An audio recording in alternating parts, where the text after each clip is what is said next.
인사합시다. 은혜 많이 받으세요. 네, 은혜 많이 받으세요.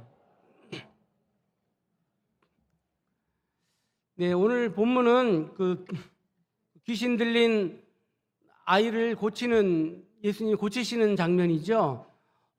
귀신 들린 아들이 있었습니다.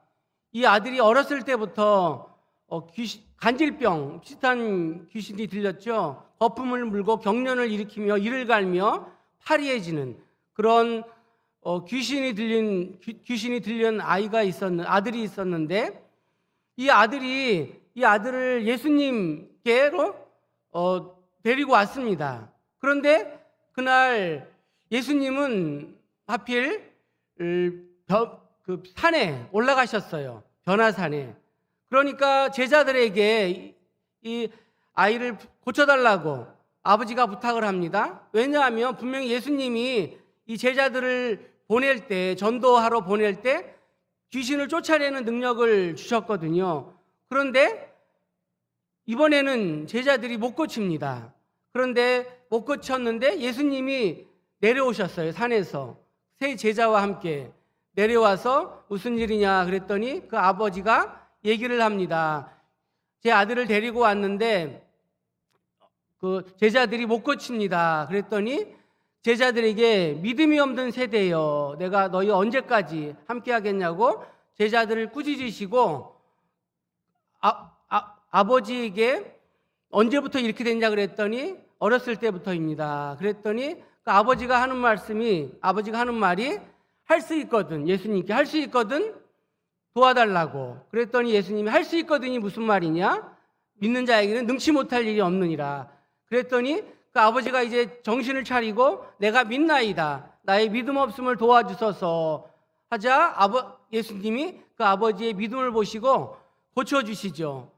고쳐주셨을 때 그거를 보고 제자들이 왜 우리는 못 고칩니까? 그랬더니 예수님이 기도 외에는 이런 종류가 나갈 수 없느니라 하시는 오늘 말씀이죠.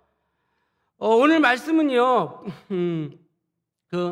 14절부터 20절까지 내용이 앞에와 뒤가 예수님 산상수훈하고 산에 계셨을 때랑 또 밑에 내려오셨을 때랑 산과 밑에가 아주 극한 대조를 이루고 있습니다. 그 앞부분은 베드로와 야고보와 요한이 변화산에서 정말 말로 다 할 수 없는 영광과 행복을 맛보죠. 반면에 산 아래에 있는 무리와 제자들은 큰 불행을 당하죠. 믿음이 없어서 귀신을 못 쫓아내고 무리에 둘러싸여서 서기관들에게 비난과 조롱을 받고 있습니다. 이 아버지가 제자들에게 고쳐달라고 왔지만 제자들은 고치지 못하고 서기관과 논쟁만, 변론만 하고 있습니다. 이것을 보면 모두가 불행한 사람이라는 것을 산 밑에 있는 사람들은 알 수 있지요. 소녀는 귀신 들려서 고생을 하고, 또 아버지는 자기가 귀신 들린 아들을 보고 안타까워하고, 제자들은 못 고치니까 당황해하고, 또 무리들은 확신이 없어요. 모두가 참 불행한 모습입니다. 그러면 왜 이들은 이렇게 불행에 매인 사람이 되었을까요? 이들이 믿는 믿음이 없기 때문입니다. 믿음이 없기 때문입니다. 19절을 보면 예수님께서 말씀하셨죠. 믿음이 없는 세대예요. 내가 얼마나 너희와 함께 있으며 얼마나 너희에게 참으리요. 그러니까 인간의 불행은 믿음이 없는 데서 시작되었습니다.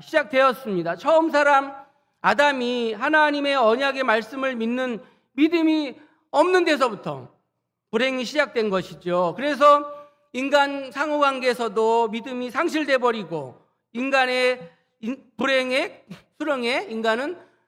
수렁에 빠지게 된 것입니다. 이런 믿음 없는 세계 속에서 사단은 모든 인생을 자기의 하수인으로 삼아서 왕노릇하고 있는 거죠.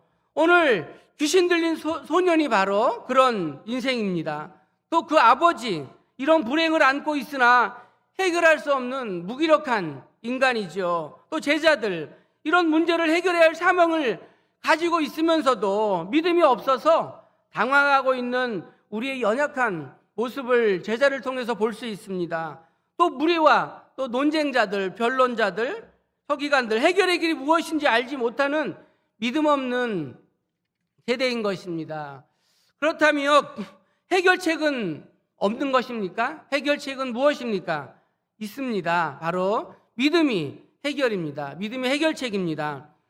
하나님의 약속에 대한 불신앙에서 비롯된 인간의 모든 불행은 하나님의 약속과 그 능력을 믿는 믿음으로 해결할 수 있습니다. 귀신 들린 아들의 아버지를 한번 보십시오. 이 불행의 주인공인 소년의 아버지가 예수님께 나와왔을 때 뭐라고 하면서 말씀하신, 예수님께 말합니까? 하실 수 있거든 제 아들을 고쳐주세요. 불쌍히 여겨서 고쳐주세요. 그러자 예수님이 할 수 있거든이 무슨 말이냐? 믿는 자에게는 능히 하지 못할 일이 없느니라. 그러자 귀신 들린 아버지가 주님의 책망을 듣고 자기 믿음 없는 것을 도와달라고 간구하죠. 나의 믿음 없는 것을 도와주소서. 우리도 이 아버지처럼 같은 간구를 해야 합니다. 이 아버지는 예수님의 말씀을 그대로 믿었어요. 그리고 믿자 그들의 불행은 끝났죠.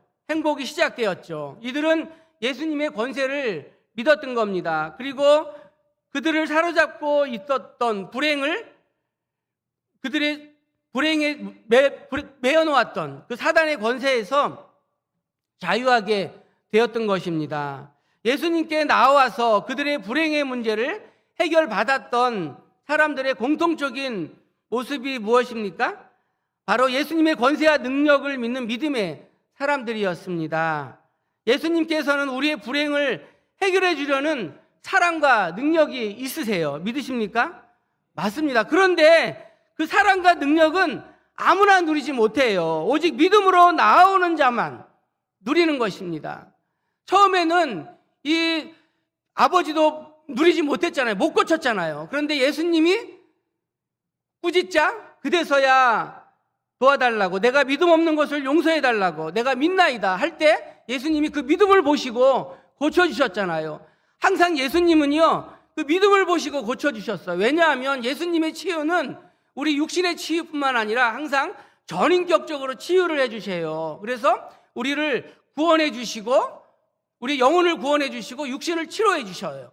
그러니까 이 믿음을 보시고 고쳐주셨다라는 것입니다. 우리도 정말 이런 아버지와 같은 믿음을 소유하는 우리 모두가 되기를 바랍니다. 그러면은요, 예수님께서는 어떻게 치유했습니까? 세 가지 방법으로 치유하셨죠. 첫 번째는 내게로 오라고 하셨어요. 예수님께서. 다시 말해서 어떤 문제든 예수님께만 가져가면 치유가 된다라는 것입니다. 이것이 꼭 귀신 들리고 또 병 고치고 병이 들리고 뿐만 아니라 우리의 문제라고 생각해 보세요. 우리의 기도 제목이라고 생각해 보세요. 우리 기도 제목을 가지고 누구한테 가요? 예수님께만 가면 다 해결된다는 거죠. 질병은 물론 심지어 자연재해까지도 주님이 해결 못할 것은 아무것도 없다라는 것입니다. 예수님께 데려오지 않고 가지 않기 때문에 해결이 안 되는 겁니다. 예수님께 나아갈 때 모든 문제가 해결됩니다. 주님이 함께 하시면, 주님께 나아가면 해결되고 주님이 함께 하는 것이 형통함의 비결인 것입니다. 우리 요셉을 보세요. 우리 구약시대 요셉이 형통했던 비결이 보면은 항상 하나님이 요셉과 함께 하였더니, 창세기 39장에 보면 간수장은 그의 손에 맡긴 것을 무엇이든지 살펴보지 아니하였으니 이는 여호와께서 요셉과 함께 하심이라. 여호와께서 그를 범사에 형통하게 하셨더라. 범사에 형통하게 하셨더라? 근데 여호와께서 요셉과 함께 하심이라. 여호와께서 요셉과 함께 했더니 범사에 요셉이 형통했다라는 것입니다. 맞습니다. 주님과 함께하며 형통합니다. 뿐만 아니라 주님이 나와 함께하면 내 안에 천국이 임합니다. 내 안에 천국이 임해요. 그리고 또 우리가 가는 곳마다 그곳이 또 천국이 임합니다. 하늘나라가 임하는 거예요. 우리가 주기도문에 나라가 임하옵시며 이렇게 말하잖아요. 우리가 나라에 가게 하옵시겨가 아니라 우리가 천국 가게 해달라는 것이 아니라 하나님 나라가, 천국이 내 안에 임하게 해달라고 말하잖아요. 그거는 간단합니다. 주님이 나와 함께하면 천국이 임하는 것입니다.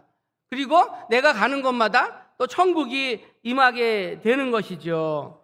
정말 늘 주님과 함께함으로, 임마누엘, 주님과 함께함으로 정말 천국의 삶을 사시고 형통을 누리시는, 모든 문제를 해결받으시는 우리 모두가 되시기를 축복합니다. 두 번째로요, 기도로 치유함을 받았지요. 아버지가 예수님께 기도하죠. 무엇을 하실 수 있거든 우리를 불쌍히 여기사 도와주옵소서. 이것도 사실 기도인데요. 그런데 제자들은 못 고쳤잖아요. 그랬더니 왜 못 고쳤냐 물어보니까 제자들이 예수님께, 주님이 말씀하셨죠.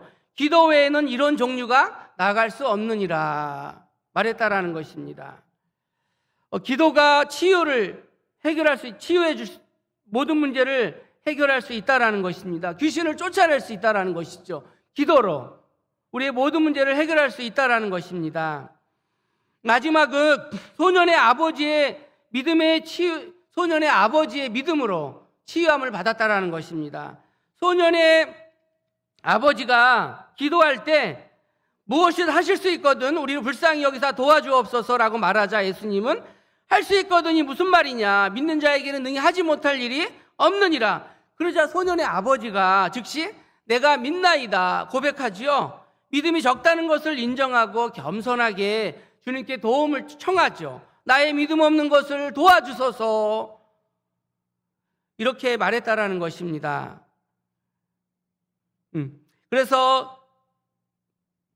그래가지고 주님께서 불쌍히 여겨서 고쳐주셨다라는 거죠. 믿음을 보시고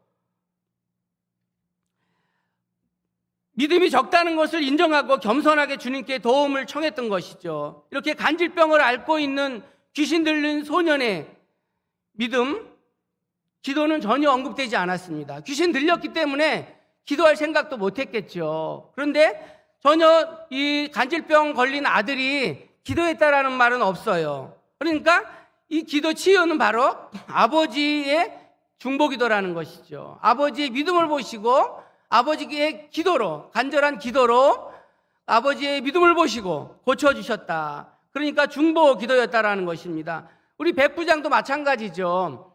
주님께 나와가지고 내 하인을 고쳐달라고 그랬더니 백부장의 믿음을 보시고 예수님께서 고쳐주시지 않습니까? 맞습니다. 이것은 우리의 현실의 문제입니다. 우리가 정말 우리의 모든 문제를 푸는 것이 우리에게 맡겨진 사명인 것입니다. 우리에게 어려움들이 있습니까? 우리 자녀들이 문제가 있습니까? 그럼 부모의 간절함이 필요합니다. 무릎 꿇는 겸손함과 경외의 자세, 그리고 간절히 사모하는 외침이 있을 때 정말 오늘 열쇠를 해결했던 것처럼 우리도 주변에 있는 사람들을 중보기도로 세워주시는 우리 모두가 되시기를 축복합니다. 우리 한번 제자들도 보세요. 왜 제자들은 그 능력을 상실했을까요? 첫 번째는 믿음이 없어서입니다. 예수님이 믿음이 없는 세대여 하고 제자들이 귀신을 쫓아내지 못한 것들을 책망하지 않습니까? 또 두 번째는요, 이 제자들이 기도하지 않았기 때문입니다. 바로 예수님이 왜 우리가 쫓아내지 못했습니까? 질문할 때 예수님께 기도 외에는 이런 종류가 나갈 수 없느니라고 말했던 것이죠. 그러니까 기도하지 않았기 때문에 쫓아내지 못했다라는 것입니다. 그런데요, 사실은 이 제자들은 하나님께 파송받아서 하나님 나라를 선포하고 병을 고쳤던 제자들이었던 것입니다. 그런데 이번에는 속수무책이었다라는 것이죠. 9명이나 제자들이 있었는데 왜 그랬을까요? 믿음이 부족했던 겁니다. 제자들은 전도 파송 때 예수님의 이름으로 귀신을 내쫓았는데 이번에도 할 수 있을 거라고 생각했는데 그러나 실패했습니다. 우리도 마찬가지입니다. 우리가 아무리 능력이 있고 또 은사가 있고 또 재능이 있다고 그래도 기도를 게을리한다 그러면 정말 우리가 받은 능력을 마음껏 발휘할 수 없다라는 것입니다. 그러나 우리가 주님을 의지하지 않으면 또 성도의 우리 대적의 조롱거리가 될 수 있습니다. 14절을 보면 제자들이 서기관들과 변론을 하죠. 무슨 변론이죠? 바로 제자들이 벙어리 귀신 들린 아이를 고치지 못한 것과 관련됐을 것입니다. 아마도 서기관들은 제자들이 귀신을 쫓아내지 못하자 이것을 빌미로 제자들에게 악에 찬 조롱과 비난을 퍼부었을 것으로 생각합니다. 그리고 그것을 변명하느라고 곤욕을 치렀을 것입니다. 그렇다 그러면 여러분, 제자들이 이렇게 서기관들에게 조롱과 비난의 대상이 될 수밖에 없었던 이유가 무엇입니까? 주님을 의지하지 않았기 때문입니다. 일찍이 주님께서는 제자들에게 귀신을 쫓아내고 병자들을 치유할 수 있는 능력을 충분히 주셨는데 주님을 의지하지 않고 주님을 믿지 않았기 때문에 이렇게 되었다라는 것입니다. 그 결과가 바로 대적들로부터 조롱거리가 되었다라는 것입니다. 우리는요, 주님을 의지할 때만 능력 있는 삶을 살 수 있습니다. 성도는요, 믿으십니까? 맞습니다. 우리가 주님을 떠나서는 아무것도 할 수 없습니다.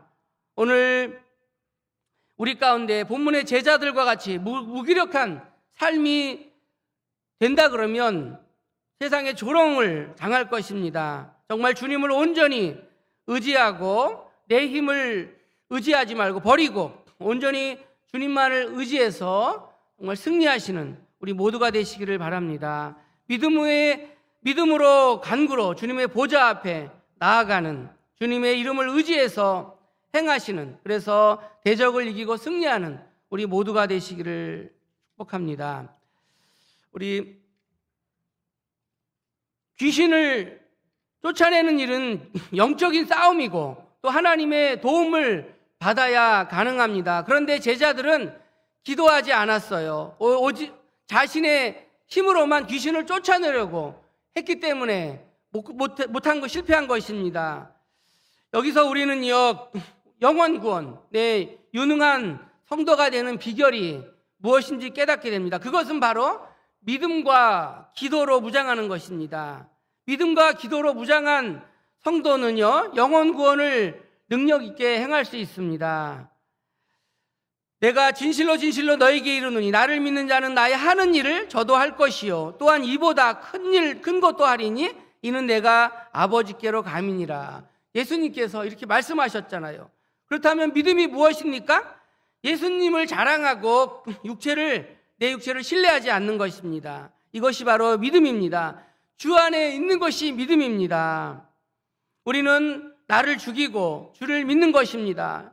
믿음이 자신을 믿는 믿음이어서는 안 되고요, 바로 예수 그리스도의 주권과 예수님이 우리를 사랑하시는 것을 믿는 것이 참 믿음인 것입니다. 믿음의 적은요, 두 가지가 있습니다. 하나는 자격지심이에요. 우리는 모두 이것과 싸우고 있습니다. 자격지심과 또 하나는 믿음의 부족입니다. 내가 믿음이 부족하다는 생각이 늘 함께 다녀요. 이 두 가지에 대한 해답을 하나님이 말씀 안에서 찾을 수 있습니다. 그것은 바로 내 자격은 예수 그리스도라는 것입니다. 사단은 우리에게 이렇게 말합니다. 맞다니까 믿음의 기도는 역사하지. 그러나 너는 지금 믿음으로 기도할 만큼 충분하지 않아. 너는 너무 자격이 없어. 이렇게 말하는 거죠. 자격지심이 들게 만드는 거죠. 믿음이 없다라고 인정하게 만드는 거죠. 그러나 주님은 말씀하시죠. 그런즉 누구든지 그리스도 안에 있으면 새로운 피조물이라. 이전 것은 지나갔으니 보라 새 것이 되었도다. 믿음은 항상 현재 진행형입니다. 그래서 성경 에베소서 1장에서는 찬송하리로다. 하나님 곧 우리 주 예수 그리스도의 아버지께서 그리스도 예수 안에서 하늘에 속한 모든 신령한 복을 우리에게 주신다. 지금 우리에게 이미 주신다. 축복은 우리에게 주어졌습니다. 하나님은 아무것도 더 하실 것이 없어. 이미 다 주셨다라는 거, 주신다라는 것입니다. 그러면요, 마지막으로 이런 믿음은 우리가 어떻게 해야 소유할 수 있을까요? 예수님은 이렇게 말씀하십니다. 기도 외에 다른 것으로는 이런 종류가 나갈 수 없느니라 하시니라. 왕이신 예수님의 능력을 믿는 믿음은 기도를 하는 자만이 얻게 됩니다. 우리의 기도는 절대 능력을 행사하시는 예수님의 그 왕권을 믿게 합니다. 그 믿음은 예수님의 권세가 우리 안에 역사하도록 하는 통로가 되는 것입니다. 그래서 우리를 불행에 빠지게 하는 문제들을 해결하게 하고 예수님 안에서 자유와 평안과 행복을 누리게 합니다. 이 불행의 주인공이었던 소년의 아버지는 자신의 믿음 없음을 즉시로 고백하고 예수님께 도움을 청하는 기도를 하죠. 그리고 그는 믿음을 얻었습니다. 그는 불행의 터널을 벗어나서 예수 그리스도의 빛 아래 거하게 된 것입니다. 저와 여러분, 무엇에 매여 있습니까? 우리는 우리의 믿음은 무엇입니까? 우리 중에 병마로 고생하거나 사업의 실패, 또 자식 때문에 또 여러 가지 인생의 어려운 일로 말미암아 힘든 분 계십니까? 그 일로 말미암아 오히려 감사하는 우리 모두가 되시기를 바랍니다. 왜냐하면은요, 그 모든 일은 하나님께서 우리에게 주시는 기도하라는 사인이기 때문입니다. 기도하라는 사인입니다. 기도하라는 신호입니다. 하나님께서는 우리에게 기도할 기회를 주시기 위해서 때로는 병으로, 또 때로는 사업의 실패로, 또 자식으로 우리를 괴롭히시는 것입니다. 하나님께 기도할 수밖에 없는 기회를, 찬스를 우리에게 주신 것입니다. 그러므로 하나님 앞에 감사하며 어떻게 할까요? 기도해야 합니다. 우리 삶에 어려움이 당하셨습니까? 하나님께서 기도할 기회를 주신 것에 감사함으로 하나님 앞에 엎드려야 합니다. 믿는 자에게는 능히 하지 못할 일이 없다라고 말했습니다. 그런데도 우리는 행하지 못할 일이 많이 있는 걸 보게 됩니다. 그런데 주님은 믿는 자 다 된다고 했는데 우리는 왜 귀신 걸린 소년을 못 고칩니까? 그럴 때 예수님이 말씀하셨죠. 기도 외에 다른 것으로는 이런 종류가 나갈 수 없느니라. 믿으면 되는데 믿음에 기도를 더해야 한다는 것입니다. 기도가 빠진 믿음은 아무것도 할 수 없는 힘없는 믿음이기 때문입니다. 우리가 다 믿음으로 구원받고 하나님의 백성으로 살아갑니다. 기도 외에 능력 있는 신앙생활이 불가능한 것입니다. 우리가 믿음의 기도를 하지 못하는 이유 무엇입니까? 하나님이 이미 우리의 기도에 응답하셨던 것을 믿지 않고 언젠가는 응답해 주실 거야 라고 믿기 때문입니다. 앞으로 언젠가 내가 축복을 받게 하실 거라는 생각은 믿음의 기도가 아닌 거예요. 앞으로 진정한 믿음은 현재라고 그랬죠. 현재 시제입니다. 하나님의 약속은 언제나 현재적으로서 우리의 마음의 안식을 공급해 주시기에 충분합니다. 약속이 완전히 이루어지는 것은 미래의 일이지만 하나님의 말씀은 실현과 마찬가지로 현실로 오기 때문에, 바로 응답이 오기 때문에 염려할 필요가 없다라는 것입니다. 말씀을 정리합니다. 우리가 해결받는 비결, 우리가 귀신 들린 아들을 고쳤던 이유, 가장 근본적인 거, 첫 번째가 무엇입니까? 바로 예수님께 찾아갔던 것입니다. 예수님께 가면 우리의 모든 문제가 해결된다라는 것입니다. 예수님과 함께하면 모든 문제가 해결된다라는 것입니다. 늘 예수님과 함께 하심으로 정말 모든 문제를 해결받고 형통함을 누리시는 우리 모두가 되시기를 주님의 이름으로 축원합니다. 우리